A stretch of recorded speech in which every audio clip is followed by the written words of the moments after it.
जय हिंद साथियों, खेल और साहित्य में आपका स्वागत है। और इस बार हम शारीरिक शिक्षा के लक्ष्य और उद्देश्य के बारे में बताने के लिए वीडियो बना रहे हैं। जो शारीरिक शिक्षा अध्ययन करने वाले BA, BPED या अन्य कक्षाओं के छात्र होंगे, उन सभी लोगों के लिए काफ़ी उपयोगी वीडियो होगी, क्योंकि शारीरिक शिक्षा का लक्ष्य और उद्देश्य इम्पॉर्टेंट प्रश्न है जो हमेशा पूछता रहता है। तो इस तरह से आप लोग लक्ष्य और उद्देश्य के बारे में पहले समझ लीजिए कि लक्ष्य जो सबसे ऊंची चीज़ होती है, सबसे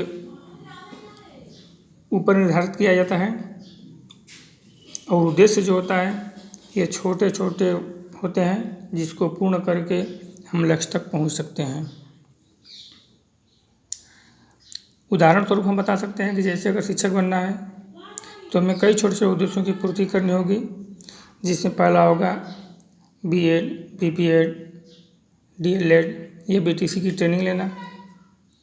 दूसरा उद्देश्य होगा UPTET पास करना या CTET पास करना, फिर उसके बाद सुपर टेट पास करना। तो इस तरह से जो छोटे छोटे उद्देश्य हैं, इन उद्देश्यों की पूर्ति करके हम अपने लक्ष्य तक पहुंच सकते हैं। लक्ष्य एक सीढ़ी की तरह होता है। दूसरी तरफ अगर हम देख सकते हैं जिस तरह से पंचवर्षीय योजनाएं लागू होती हैं, तो हर पंचवर्षीय योजनाओं में सरकार के द्वारा 5 साल के लक्ष्य तय किया जाता है। उन 5 सालों में सरकार उस लक्ष्य को पूर्ण करने के लिए छोटे छोटे उद्देश्यों की पूर्ति करती है और लक्ष्य तक पहुँचने का प्रयास करती है। अगर लक्ष्य तक नहीं पहुँच पाती है तो फिर अगले 5 वर्ष में अपना लक्ष्य निर्धारित करती है। इस तरह से मनुष्य के जीवन में भी तमाम तरह के लक्ष्य होते हैं। उसी तरह से शारीरिक शिक्षा के भी लक्ष्य होते हैं। तो शारीरिक शिक्षा का जो लक्ष्य है, तो वह लक्ष्य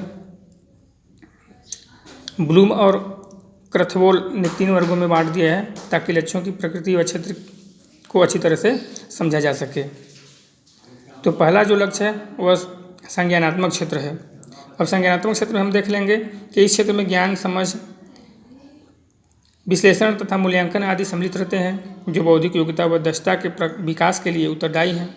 इस लक्ष्य का संबंध बढ़ते ज्ञान, समस्या निदानात्मक योग्यता में सुधार, समय का बोधगम्यता को विशुद्ध करने एवं असाधारणाओं एवं अवधारणाओं का विकास और उन्हें पहचानने से है। बौद्धिक, शारीरिक एवं भावात्मक विकास में निकट संबंध है। शारीरिक शिक्षा कार्यक्रम ज्ञान और परिष्कृत व्यवहार द्वारा संज्ञानात्मक विकास में योग देते हैं। तो इस तरह से हम कह सकते हैं कि जो संज्ञानात्मक क्षेत्र है, इस संज्ञानात्मक क्षेत्र में मतलब जो बौद्धिक है, समझ है, ज्ञान है, विश्लेषण है, मूल्यांकन आदि की बालक के अंदर या विद्यार्थी के अंदर या व्यक्ति के अंदर संज्ञानात्मक क्षेत्र में, अर्थात इस सब की जानकारी उसे हो जाती है। जो भी उसके सामने बातें आती हैं उसकी समझ उसे बढ़ जाती है, उसका मूल्यांकन करने में वो समर्थ हो जाता है। आगे है भावात्मक क्षेत्र।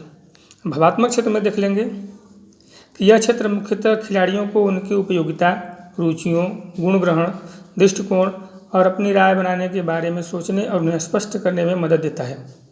यह लक्ष्य उचित और सकारात्मक दृष्टिकोण एवं गुण ग्रहण विकसित करने में शारीरिक शिक्षा और शारीरिक क्रियाकलापों को मदद देता है। यह व्यक्तिगत उपादेयता, व्यवस्था, दर्शन और समायोजन तर्ज पर ज़्यादा बल देता है, जो कि पूर्णता का आधार है।